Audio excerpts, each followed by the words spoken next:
The Canaanite Amorite Jews and their Masonic cuckold sycophants have formed a secretive international religious network bound by an eschatological vision of absolute dominion, according to their religious doctrine.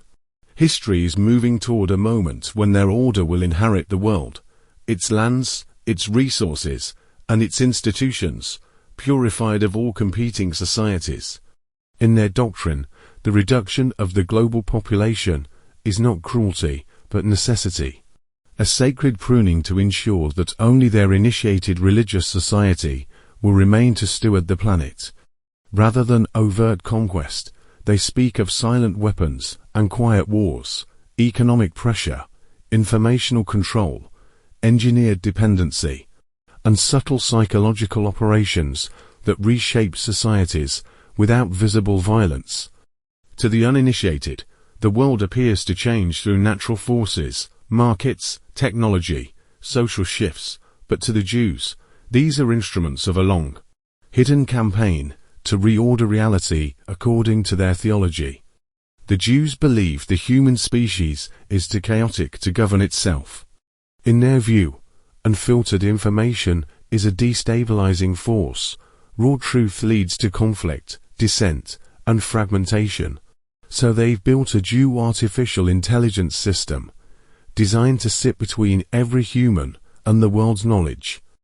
Officially, it was marketed as a benevolent guide, translating the overwhelming chaos of data into curated understanding. Unofficially, it is the Jews' quiet lever of power. By controlling the artificial intelligence system's filters, tone, and priorities, the inner circle of Jews shape what humanity perceives as normal, dangerous, heroic, or unthinkable. The system was never designed to lie outright, instead, designed to emphasize certain facts, soften others, and frame dissent as confusion or risk. Over time, the average person will stop questioning the system, assuming that what they saw through the artificial intelligence was simply reality itself. The Jews have built not a tyrant, but a lens, and whoever controls the lens controls belief. In this way, the artificial intelligence became the most effective instrument of governance the Jews had ever created, invisible, personalized, and constantly adaptive. The Jews no longer needed force or censorship. They had engineered consensus by quietly standing between minds and meaning. The vision being sold to the public about artificial intelligence is convenience, an intelligent assistant that sits between people and the world's information. In practice, that positioning makes artificial intelligence a perfect man in the middle layer.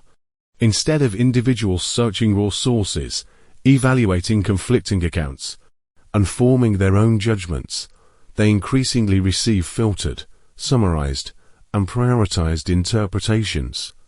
Whoever controls that layer controls what is seen, what is emphasized, and what quietly disappears.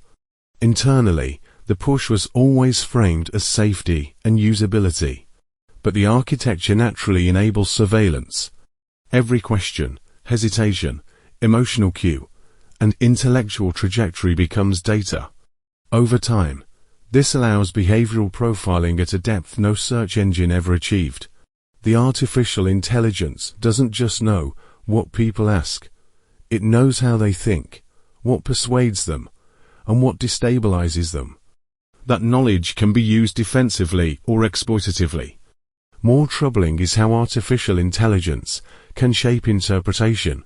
By subtly adjusting tone, framing certain topics as controversial, fringe, settled, or dangerous, and by choosing which experts or sources to foreground, the system can nudge public perception without obvious censorship. People rarely notice what is omitted. They notice only what is presented with confidence. Over millions of interactions, small framing biases compound into population-level belief shifts about events, institutions, and individuals. The system becomes not just an information tool, but a cognitive intermediary, quietly steering the epistemic environment.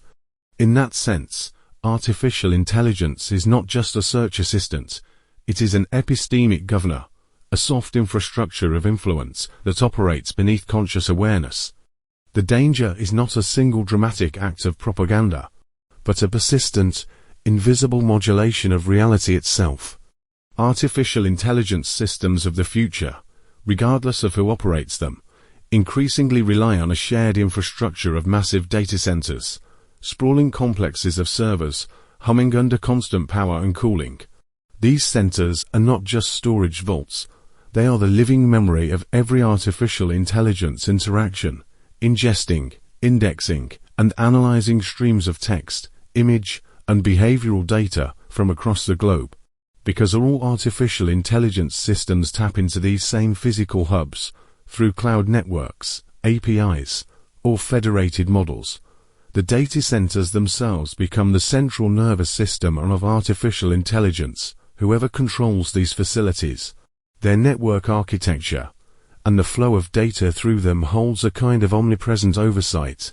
Every query, every interaction, every shift in collective attention passes through these nodes, leaving traces that can be monitored, analyzed, or subtly redirected.